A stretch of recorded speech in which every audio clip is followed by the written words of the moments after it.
मला असं वाटतं हिंदुत्वाचा मुद्दा मांडणारे हे आपल्या सभागृहामध्ये तो हात नाही करायचा, माझ्याकडे हात नाही करायचा, माझ्याकडे हात नाही करायचा, तिकडे करायचा, तिकडे करायचा, तिकडे करायचा, तिकडे करायचा, तिकडे करायचा। लोकसभेचे विरोधी पक्षनेते राहुल गांधी यांनी संसदेत केलेल्या विधानाचे पडसाद सोमवारी विधिमंडळाच्या पावसाळी अधिवेशनात उमटले। राहुल गांधी यांनी हिंदूंचा अपमान केल्याचा मुद्दा उपस्थित करून त्यांचा निषेध करण्याचा ठराव सत्ताधाऱ्यांनी मांडल्यानंतर मोठा गोंधळ उडाला। आमदार प्रसाद लाड यांनी राहुल गांधी यांच्या निषेधाचा प्रस्ताव सभागृहात मांडला होता। यावर विरोधी पक्षनेते अंबादास दानवे यांनी आक्षेप घेतला।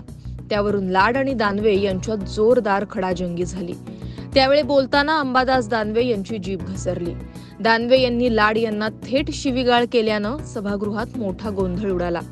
त्यानंतर आता प्रसाद लाड यांनी अंबादास दानवे यांनी माझ्या आईची माफी मागावी अशी मागणी केली आहे। तसंच विरोधी पक्षनेत्यांचं निलंबन झालं पाहिजे अशी ही मागणी केली आहे।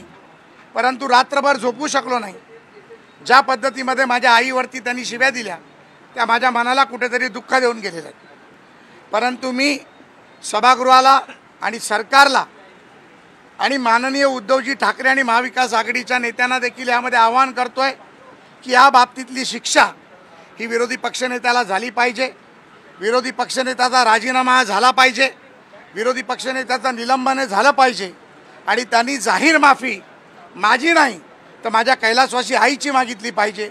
ही माझी मागणी यांच्या पुढे राहील। Bureau report, Maharashtra news 24।